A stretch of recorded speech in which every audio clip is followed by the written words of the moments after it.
Hari Om, dear Atma Jyotis, divine light of the self, my pranams to all of you.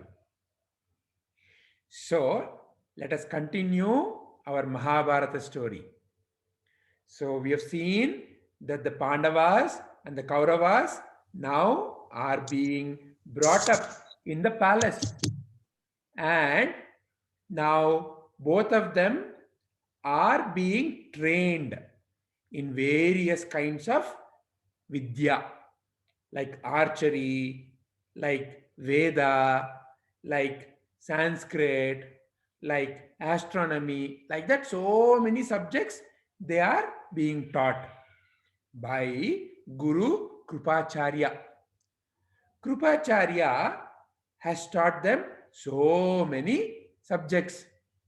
And now Guru Krupacharya is feeling that he has no more anything else that he can teach them. But Bhishma is feeling that the princes, all the Kauravas and the Pandavas, they need to be taught many more things. And he is thinking, oh, we need some the next level of Guru who can teach these princes. Like that, he is constantly thinking. One day, it so happens that the Pandavas and the Kauravas, all of them are playing with a ball. And the ball goes and falls in a well, in a deep well. Now Sir, I know this story, sir. all of them Sir, surround that well and are looking I how to know get this it part, out. sir.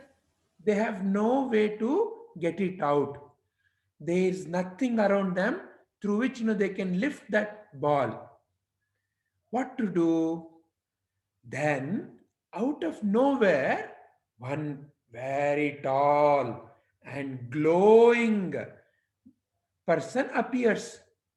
He looks at them and he laughs at them. Can you not get this ball? All of them look at him. He looks like one, though he's tall and radiant, not a very well built. He has no tools with him. They all say, we cannot, but can you? He says, yes, but what will you give me? They all look at him. They think he must be joking. He says, I can lift it. Then they say, show me with what will you lift? He then goes and takes one leaf of grass, one leaf of grass called darbe, and he says, using this, all of them are now laughing. Hey, must be a crazy person, really cannot do this. Can anybody lift from a blade of grass? They all say, please show, you must be kidding. So he takes that blade of grass and he twists, makes it very, very, very, like tight, and he aims at the ball and he throws. This blade of grass goes and sticks to that ball. They all are okay, good. It's like you shot something, but now how will you lift?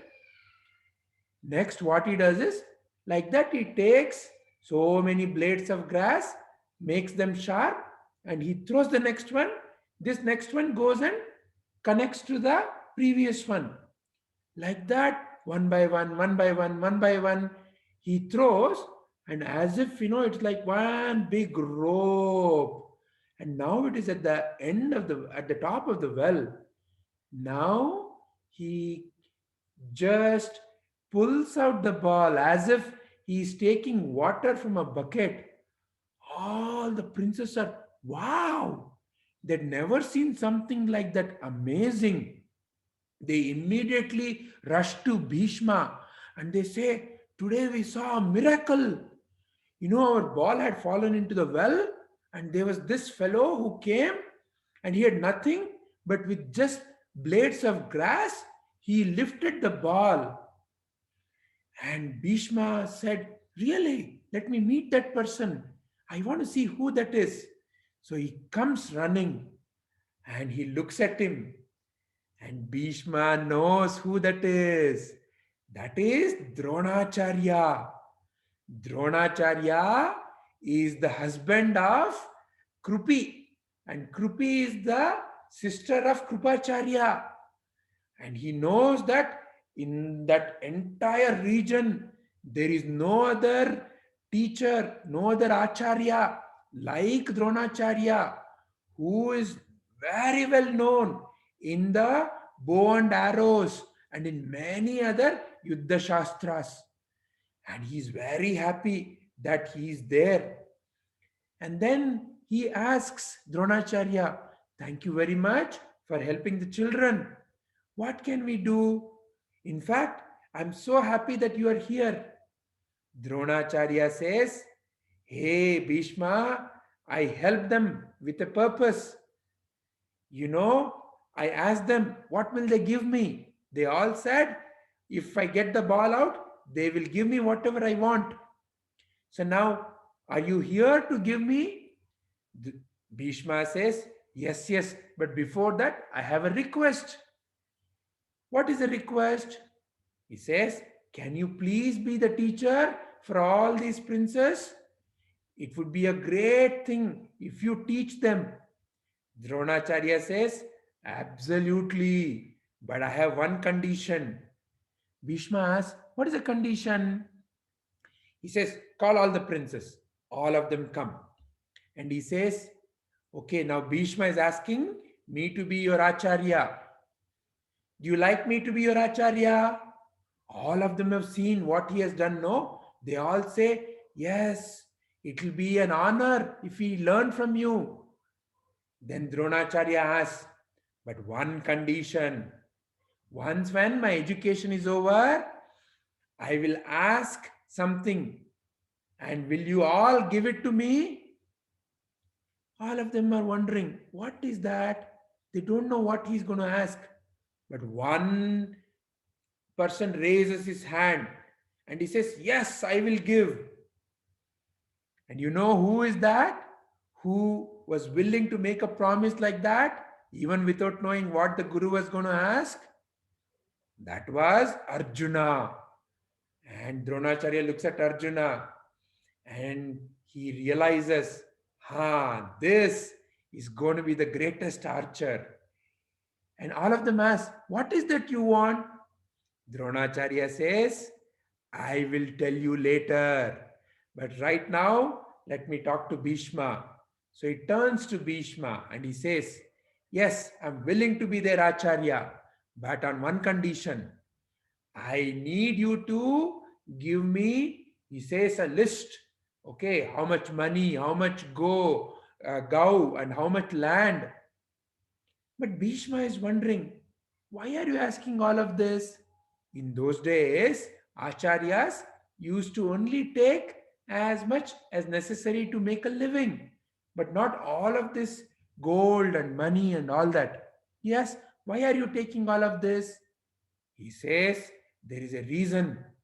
And the reason is, in Gurukula, when I was a child, I used to be with the king Drupada. And he and I used to be very best buddies. We used to play together. And he would always tell me that when I grow up and when I become the king, I will give you half of my kingdom. After many years, we completed education and we went our ways. And I started living by teaching and by earning only what is necessary for food.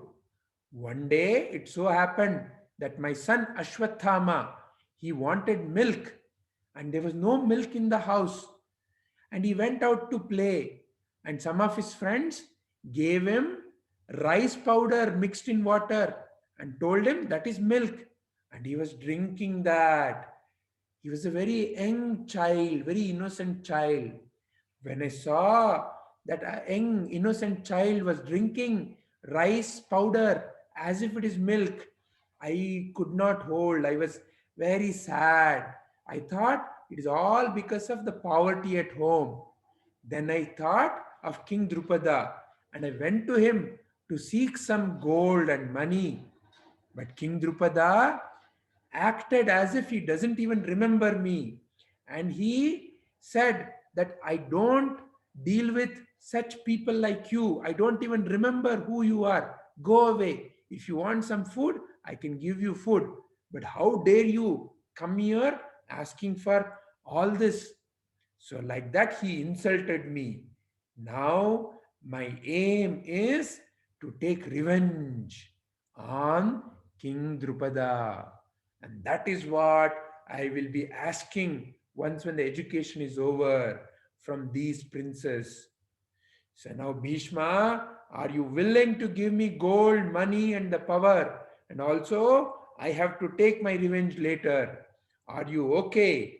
Only if you're okay, then only I will be there, Acharya. Bhishma felt, though this wanting to take a revenge may not be a good idea, but there is no other Acharya like Dronacharya who can teach so well. So he decided to listen to Dronacharya and he agreed. So from that day, Dronacharya started teaching Pandavas and the Kauravas. So, in our next episode, we will be learning more about what kind of teaching he was giving and many other interesting stories that happen in the Gurukula.